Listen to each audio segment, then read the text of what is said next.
Bismillahirrahmanirrahim. Assalamualaikum warahmatullahi wabarakatuh. Alhamdulillah. Alhamdulillahilladzi anzala sakinata fi qulubil mu'minin liyazdadu imanan ma'a imanihim. Wa asyhadu an la ilaha illallah wahdahu la syarika lah wa asyhadu anna Muhammadan abduhu wa rasuluhu allazi la nabiyya ba'dah. Allahumma fasalli wa sallim ala Muhammad ibn Abdillah wa ala alihi wa sahbihi wa mawalah amma ba'd.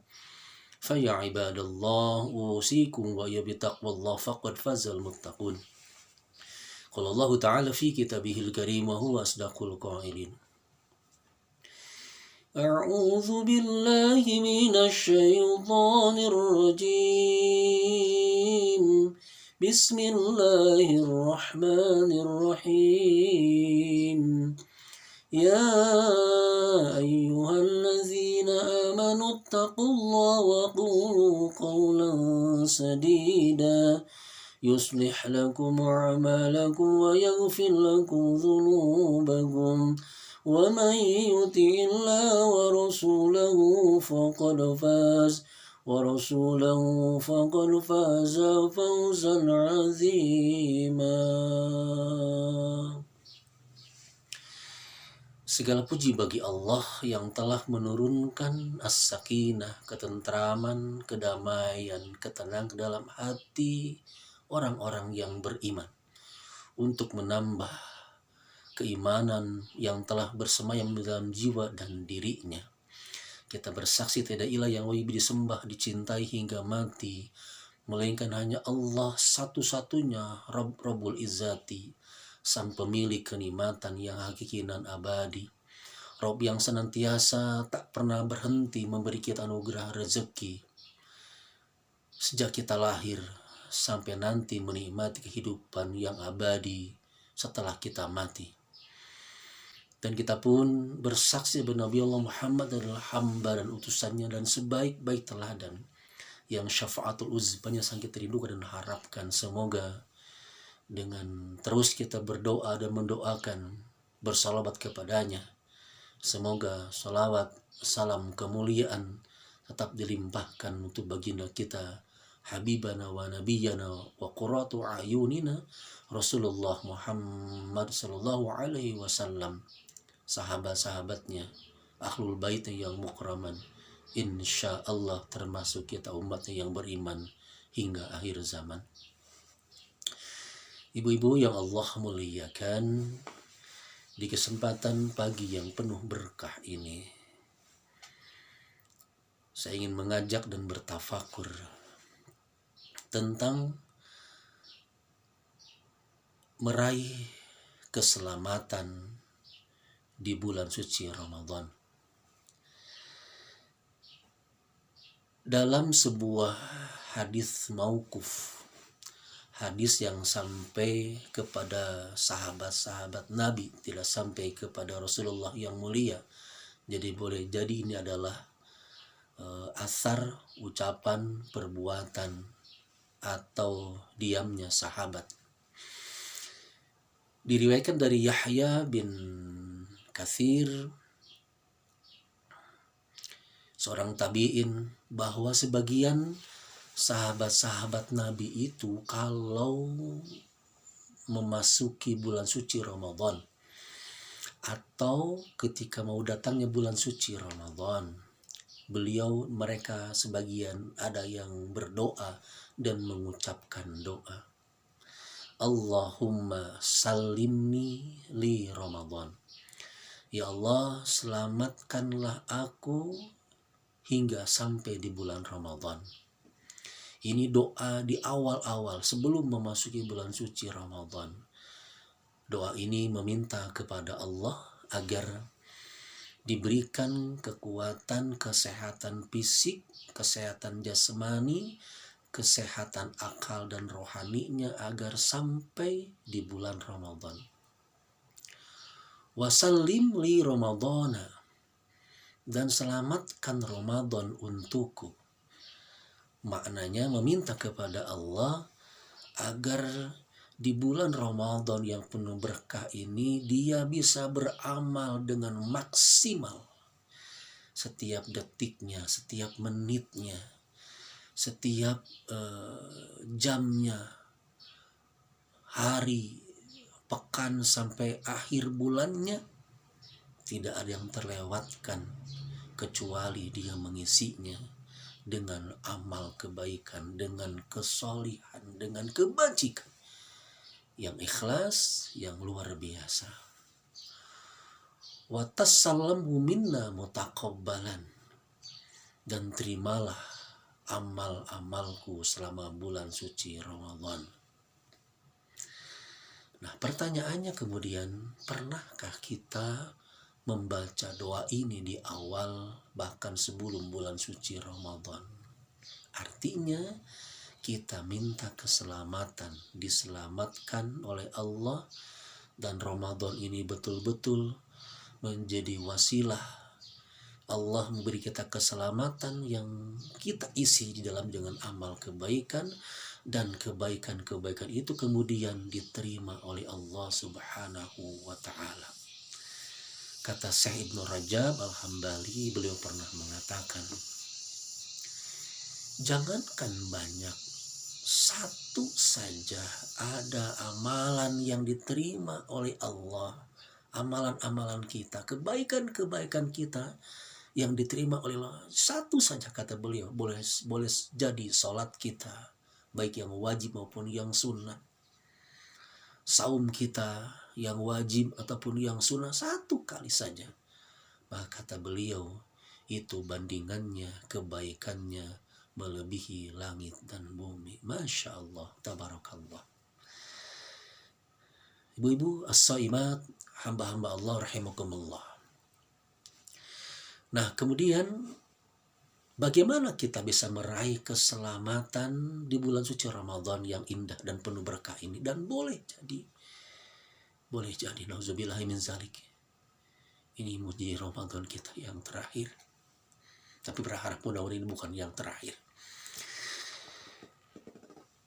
Ada seorang sahabat namanya Uqbah bin Amir. Satu hari beliau datang kepada Rasulullah yang mulia, Nabi Allah Muhammad SAW. Lantas beliau bertanya, ya Rasulullah, apakah gerangan kira-kira amalan, perbuatan yang membuat hati menjadi tentram, menjadi tenang, dan bisa menyelamatkan dunia dan akhirat? Man najah, kira-kira amal apa saja yang bisa menyelamatkan kami, yang membuat hati kami menjadi tenang, menjadi tentram, dan bisa menyelamatkan dunia dan akhirat? Lantas Rasulullah yang mulia menjawab, wahai Uqbah, kerjakanlah 3 hal ini. Yang pertama kata Rasul adalah, amsik alaika lisanak, hendaklah engkau jaga lisanmu. Menjaga lisan. Kata Rasul, aku bisa menjamin seseorang bisa masuk surga asalkan dia bisa menjaga 2 hal. Yang pertama bisa menjaga lisannya, yang kedua bisa menjaga kemaluannya. Maka Rasul menjamin ketika kita termasuk orang yang pandai menjaga lisan kita, menjaga farji kita, mohon maaf kemaluan kita, maka insya Allah Allah akan memudahkan kita mendapatkan ridho dan surganya Allah Subhanahu wa ta'ala. Hamba-hamba Allah rahimakumullah. Makanya kemudian ada 1 ayat, 2 ayat yang sering dan senang Nabi baca ketika khutbah nikah. Selain An-Nisa ayat 1, selain Ar-Rum ayat 21, Rasulullah yang mulia senang membaca surah Al-Ahzab, surat ke-33, ayat 70 dan 71. A'udzu billahi minasy syaithanir rajim. Ya ayyuhallazina amanu taqullaha. Wahai orang-orang yang beriman, dan bertakwalah kepada Allah. Wa qulu qawlan sadida. Dan hendaklah berkatalah dengan perkataan yang sadid, yang benar, yang jujur, yang tidak menyimpang. Lantas ternyata dari ini kita dapat pelajaran bahwa iman yang berimannya dibuktikan dengan amal-amal kesalihan yang menjadi sebuah ketakwaan dalam dirinya. Di antara tanda-tanda orang yang beriman dan orang yang bertakwa adalah orang yang senantiasa menjaga lisannya. Man amana billahi wal yaumil akhir, dan barang siapa yang beriman kepada Allah dan hari akhir, falyakul khairan aw liyasmut, berkatalah yang benar atau diam. Dan ternyata di Al-Ahzab ayat 70 dan 71 itu memberikan sebuah gambaran, sebuah iming-iming, sebuah balasan dari Allah. Kalau kita beriman, kalau kita bertakwa dan senantiasa menjaga lisan kita, selalu berkata yang benar, yang jujur, yang tidak menyimpang, yang tidak menyakitkan, yuslih lakum a'malakum, niscaya Allah akan memperbaiki amal-amalmu. Maknanya memperbaiki amal-amalmu adalah Allah akan menerima amal-amal kita. Yang kedua, ataupun Allah akan memberikan taufik kepada kita, memberikan kemudahan kepada kita untuk berbuat, melakukan kebaikan. Datang Ramadan, dia senang, dia siapkan fisiknya, dia siapkan mentalnya, dia siapkan paseknya, dia siapkan pesaknya, dia siapkan fisiknya kuat, ilmunya, paseknya baik, dan dia siapkan pesaknya, artinya agar dia bisa bersedekah, berbuat baik dengan uang yang dititipkan kepadanya. Wa yaghfir lakum dzunubakum, dan Allah akan mengampuni dosa-dosa kalian semua. Ternyata iman, takwa, dan berkata yang jujur, yang benar, itu akan mengantarkan kita mendapatkan taufiknya Allah, diterima amal kita.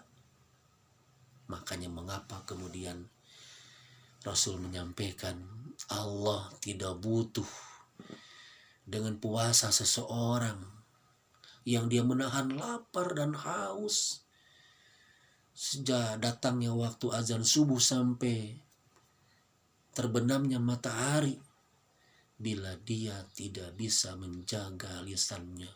Kalau lisannya kotor, lisannya menyakitkan, suka menggibah, membicarakan kejelekan orang lain, suka mengumpat, suka sumpah serapah, suka mengeluh dengan ujian yang mungkin datang, termasuk datang masih berlangsungnya wabah seperti sekarang, maka yakinkan itu Allah tidak akan butuh dan menerima saum kita. Tidak ada nilainya di hadapan Allah Subhanahu wa ta'ala. Makanya sangat jelas hubungan dan korelasinya.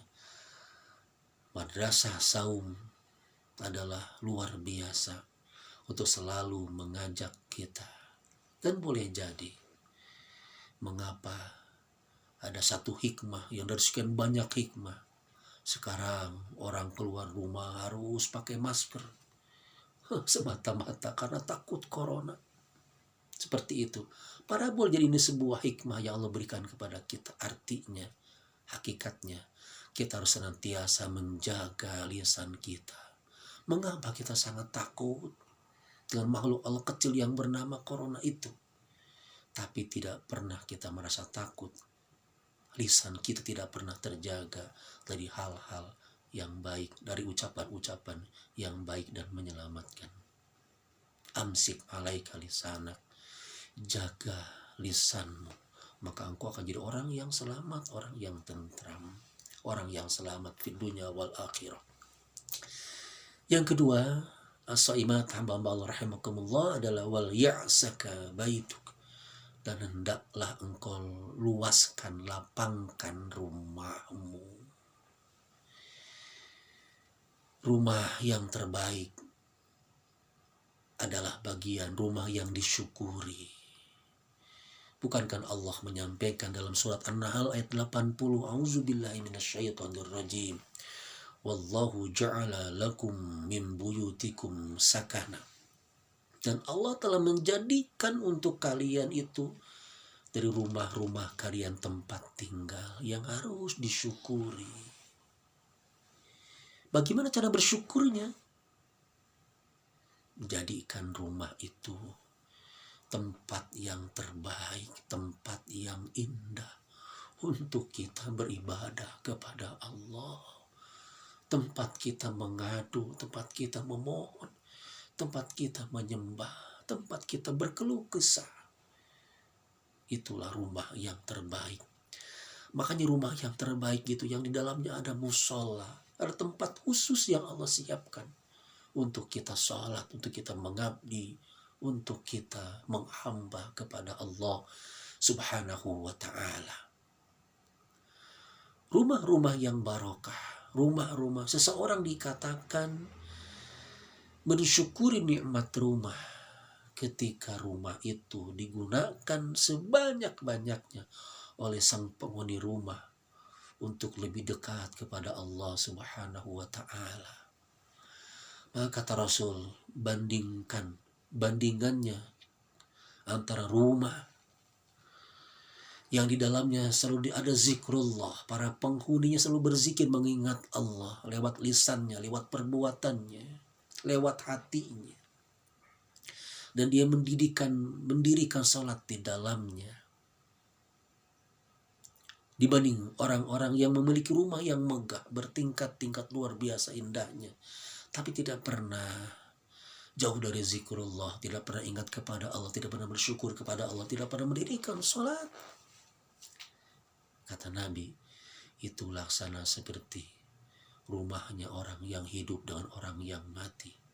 Rumahnya orang yang hidup, rumah yang di dalamnya ada zikrullah, ada tilawah Al-Quran, ada salat yang ditegakkan dan didirikan, ada madrasah yang saling mengingatkan antara ayah, ibu, anak-anak, menantu, cucu, dan lain sebagainya. Makanya kata Nabi, la taj'alu buyutakum maqabir. Jangan kau jadikan rumahmu seperti kuburan. Bukankah kadang orang takut ketika ke kuburan? Tapi mengapa dia tidak pernah sadar ketika rumahnya tidak pernah dibacakan Al-Quran, rumahnya tidak pernah didirikan sholat?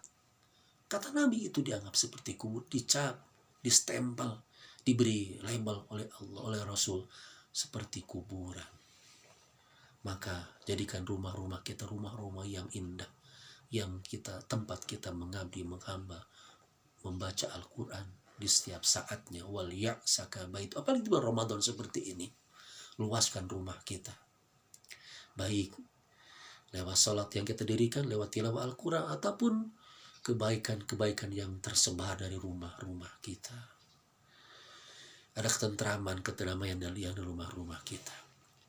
Yang ketiga, agar kita menjadi orang-orang yang tenang, orang yang tentram, orang-orang selamat fid dunya wal akhirah, wabki ala khati'atik. Tangisilah kesalahan-kesalahanmu. Setiap orang pasti punya masa lalu. Setiap orang, siapa sih orang tidak pernah berbuat kesalahan? Tapi yang terbaik, kata Rasul, orang yang berbuat kesalahan adalah orang yang bersegera mengingat Allah, berzikir kepada Allah, mohon ampun kepada Allah Subhanahu wa ta'ala. Bukankah Rasul yang mulia saja beristighfar 100 kali paling minimal dalam kehidupannya, padahal beliau dijamin masuk surganya Allah Subhanahu wa ta'ala. Apalagi kita yang bukan siapa-siapa.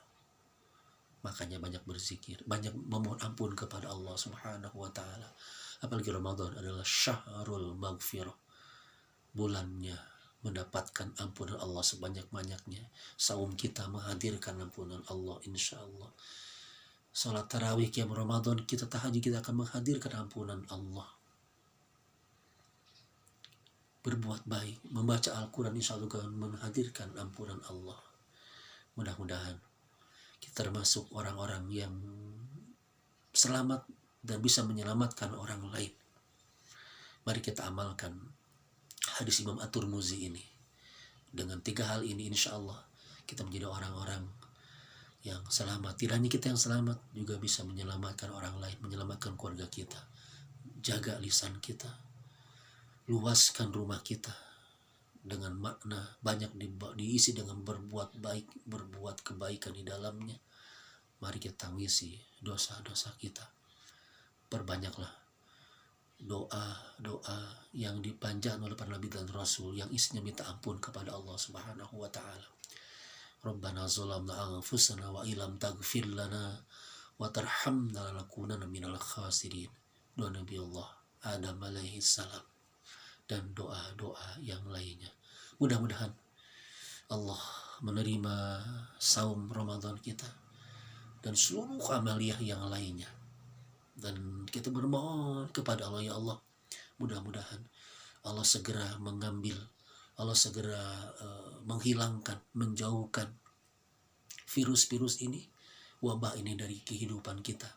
Dan insya Allah kita bisa bernikmat-nikmat sholat berjamaah di masjid, sholat Jumat, sholat tarawih, dan yang lainnya di tempat yang sangat mulia dengan doa dan harapan kita bersama. Mohon maaf bila ada kekurangan dari Al-Fakir. Subhanakallahumma wa bihamdika asyhadu an la ilaha illa anta astaghfiruka wa atubu ilaik. Walaupun minkum. Wassalamualaikum warahmatullahi wabarakatuh.